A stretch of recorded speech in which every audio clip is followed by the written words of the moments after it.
आज हम आरसीसी के अंदर यूनिट 4 के अंदर अगला टॉपिक है टू वे स्लैब।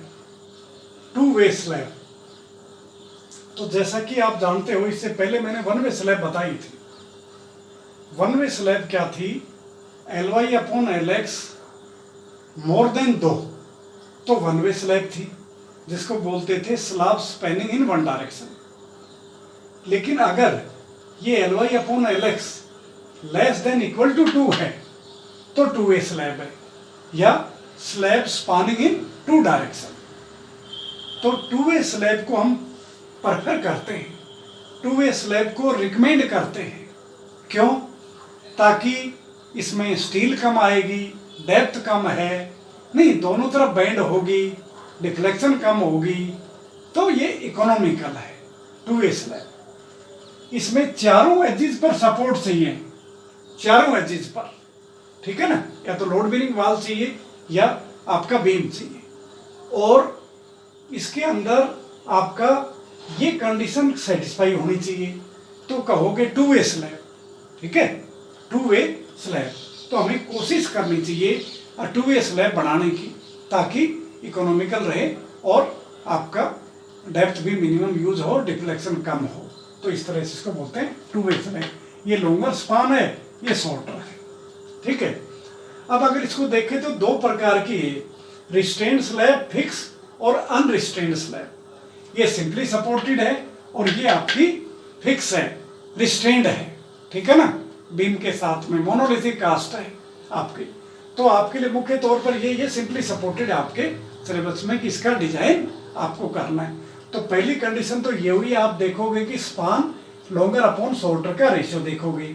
इसके बाद आप जो कोडल प्रोविजन है वो तकरीबन वन वे की तरह सेम है। कैसे? वन वे में क्या था, मेन बार और डिस्ट्रीब्यूशन यूज होता था। इसमें मेन बार दोनों तरफ यूज होगा क्योंकि दो मूवमेंट है, ठीक है, डिस्ट्रीब्यूशन नहीं होगा तो मेन बार होगा। दूसरा, इसमें जो spacing of main bar maximum है वो 3D और 300 है, ठीक है, जो भी कम है वो होगी। मिनिमम स्टील है 0.15% ऑफ ग्रॉस एरिया, माइल्ड करो तो टोर करो तो 0.12% ऑफ ग्रॉस एरिया, और मैक्सिमम जो बार डाया है वो टोटल डेप्थ अपॉन 8 से ज्यादा नहीं हो। तो ये क्लाज उस वाले इसमें भी लग रहे, ठीक है। अब सवाल ये होता है डिफ्लेक्शन का एक क्लास थोड़ा अलग है। उसमें डिफ्लेक्शन का क्या पढ़ा आपने, L अपॉन डी बराबर 7, 20, 26। कैंटिलीवर सिंपली सपोर्टेड और कंटिन्यूस के अंदर ये हो, ये वैल्यू अपन लेते हैं।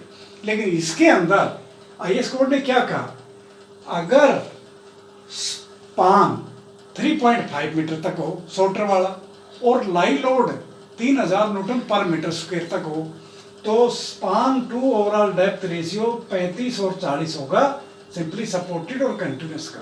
तो आपके लिए यही मुख्य तौर पर है, सिंपली सपोर्टेड के लिए 35। कब? जब माइल्ड स्टील यूज करो, टोर करो, तब 0.8 से मल्टीप्लाई कर दो तो ये 28 हो जाएगा, ये 32 हो जाएगा span to overall depth ratio. लेकिन अगर आपका स्पान 3.5 मीटर से ज्यादा है तो वही वन वे वाला या बीम वाले क्लास ही लगेंगे 7, 20, 26, और कैंटिलीवर में वही लगेगा। तो इस तरह से आपको अब सवाल ये होता है रिस्ट्रेंड और अनरिस्ट्रेंड। मैंने आपको बता दिया, रिस्ट्रेंड स्लैब में टोर्सन रीइंफोर्समेंट कोणों पर प्रोवाइड करते थे ताकि कोणों पर क्रैक नहीं आए, ठीक है। ये सिंपली सपोर्टेड है तो टोर्सन रीइंफोर्समेंट प्रोवाइड करने की जरूरत नहीं है। अब रिस्ट्रेंड स्लैब में स्लैब को अपन मिडल स्ट्रिप और एज स्ट्रिप के टुकड़ों में बांटते हैं, ठीक है ना। ये एज स्ट्रिप है और ये मिडल स्ट्रिप है, इस तरह से। तो सपोज करो ये Lx और ये Ly है, तो ये कितनी हुई इसकी आपकी दूरी, ये 3/4 3/4 आपकी Ly, ये Ly अपॉन 8, ये Ly अपॉन 8, तो टोटल Ly होगी। तो ये मिडल स्ट्रिप होगी। इधर 3/4 Lx अपॉन 8, Lx अपॉन 8, तो ये Lx होगी। तो इस तरह से इसको बांट देते हैं, और जो डिजाइन बेंडिंग मोमेंट है वो सरिया तो देते हैं मिडल स्ट्रिप में, चाहे लॉन्गर शॉर्टर डायरेक्शन हो, और एज स्ट्रिप में मिनिमम सरिया देते हैं। लेकिन फिर भी ये क्लास लागू नहीं होता तो हम क्या करते हैं, हम मुख्य तौर पर आपका जो सरिया यहाँ है उसको आधा नीचे ले आते हैं, आधा बेंट अप कर देते हैं, ठीक है, क्योंकि ये वाली कंडीशन लागू नहीं होगी इसमें बात। तो ये हम अक्सर फॉलो करते हैं। अब इसमें एम एक्स एक्स है और एम वाई वाई है। तो ये जो मोमेंट है M X X M Y Y, ये IS कोड की टेबल नंबर 27 से, टेबल नंबर 27 से M X X M Y Y, alpha X W U L X square, alpha Y W U L X square, ये bending moment coefficient है, ये आपका design load है, ये shorter span है। तो ये बेंडिंग मोमेंट कोफिशिएंट अपन लेंगे टेबल नंबर 27 से, IS कोड की टेबल नंबर 27 से, नहीं IS 456 टेबल नंबर 27 से अपन यूज करेंगे अल्फा एक्स और अल्फा वाई। ये तो ये डिपेंड किस पर है, ये LY अपॉन LX पर डिपेंड है, ये LY अपॉन LX पर डिपेंडेंट है आपका। जैसे जैसे आपका 1, 1.2, 1.4, 1.5, 1.7 जाएगा तो उसकी तरह से अल्फा एक्स और अल्फा वाई है, तो वो आप ले लोगे इससे टेबल नंबर 27 से। अब एम एक्स एक्स और एम वाई वाई, तो इस तरह से अगर ये आप यूज करोगे LX और इसका, तो यहाँ LY की बजाय दोनों में LX है, ठीक है ना, यहाँ LY नहीं है, दोनों में LX है, ये विशेष तौर पे ध्यान रखना, MX में भी और MY में भी। तो अब अगर ये यूज करोगे तो इसका यूज करने से क्या होगा, आपका दो मोमेंट आए अलग अलग डायरेक्शन के। देखिए वन वे स्लैब में एक ही मोमेंट होता था, वो मोमेंट कौन सा होता था, वो मोमेंट शॉर्टर डायरेक्शन का होता था, और लॉन्गर डायरेक्शन में डिस्ट्रीब्यूशन स्टील या टेम्परेचर स्टील लगाते थे मिनिमम, ठीक है, वो लगाते थे। इसमें दोनों डायरेक्शन में मूवमेंट आएगा, शॉर्टर में लॉन्गर में। तो जैसे इसको अगर आगे बढ़ाओ तो पहले एज्यूम डी कर दो, कैसे करोगे, स्पान टू इफेक्टिव डेप्थ 25 मान लो, 25 से 30 के बीच में, ठीक है। उसके बाद इफेक्टिव स्पान ले लो, आपको पता है सेंटर से सेंटर और CS प्लस डी, नहीं जो भी कम है उसको कंसिडर कर लो। अब जब डिजाइन लोड लोगे तो कैसे करोगे, डेड लोड आपका डेप्थ से कैलकुलेट हो जाएगा डी से, RCC की यूनिट वेट आपको पता है। लाई लोड आपका होगा किस पर्पज के लिए बिल्डिंग है, रेजिडेंस है, कॉमर्शियल है, हॉस्पिटल है, होटल है, हॉस्टल है, या स्टोरेज है, फैक्ट्री है, किससे, तो वो आपका IS 875 में है। रेजिडेंस के लिए अपन 2 किलोमीटर पर मीटर स्क्वायर लेते हैं फ्लोर पर मिनिमम, और फ्लोर फिनिशिंग जैसे आपका फर्श टाइल का है, मार्बल का, किसी का भी है, तो ये 1 किलोमीटर पर मीटर स्क्वायर है, ठीक है, मिनिमम। तो उसका भी लोड हम कंसिडर कर लेंगे।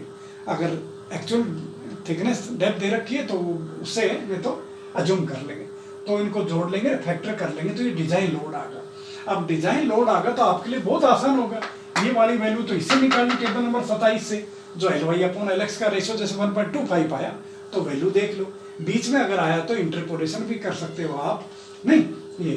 तो अब अल्फा एक्स आ गई, WU है आपके पास में, और LX है, इसी तरह अल्फा वाई ले लो, WU LX स्क्वायर। तो दो मूवमेंट आ गए, शॉर्टर डायरेक्शन का और लॉन्गर डायरेक्शन का, ठीक है। अब जब ये दो मूवमेंट आ गए तो अब अपने को मिनिमम डेप्थ बैलेंस सेक्शन के निकालने की कितनी आई, तो वो निकालने के लिए आपको पता है M बराबर RBD स्क्वायर है, तो D बराबर MU अपॉन RUB।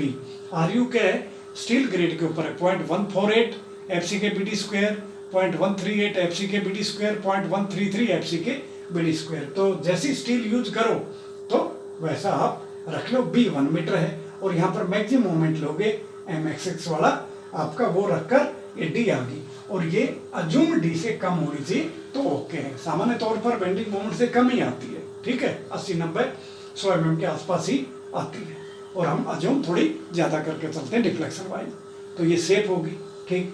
अब अपने को दो AST आएंगे, AST XX और AST YY। जब AST XX करोगे तो यहाँ MXX कर दो, तो ये वाली होगी AST XX होगा, और AST YY निकालो तो यहाँ MYY कर दो, तो AST YY आएगा। अब दोनों डायरेक्शन में आ गया तो उसकी स्पेसिंग भी निकाल लो, spacing is equal to 1 metre, ये आपकी इंटू A फाई एरिया 1 बार upon AST XX AST YY, तो दोनों में आ गई। अब उसकी मैक्सिमम लिमिट देखो, 3D और 300 से ज़्यादा नहीं होनी चाहिए, वो प्रोवाइड कर दो शॉर्टर और लॉन्ग डायरेक्शन में, और अल्टरनेट सरिया बेंट अप कर दो, तो ये आपका पूरा होगा। अब फिर नेक्स्ट करोगे तो चेक फॉर डिफ्लेक्शन, डिफ्लेक्शन के लिए चेक कर दो सेम बीम की तरह, और सेम बोर्ड के लिए एल डी चेक कर दो, L D not more than M one upon V plus L naught, वो चेक कर दो।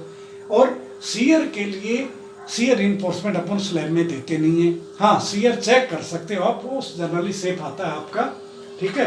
क्यों, इसकी विड्थ 1 मीटर होती है और एक तरह से टाउ सी को अपन 30% बढ़ा कर लेते हैं के टाउ सी, तो सीयर में आपकी सेफ मिलेगी, चेक कर सकते हो, लेकिन सीयर इन्फोर्समेंट प्रोवाइड नहीं करते। हाँ अगर कोई ब्रिज की मोटी स्लैब है ज़्यादा तो बात अलग है, अदरवाइज अपन अल्टरनेट सरिया बेंड अप करते हैं और फिर उसको स्केच ड्रा कर दो।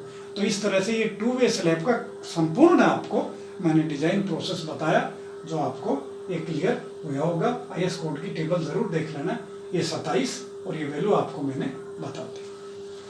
Thank you.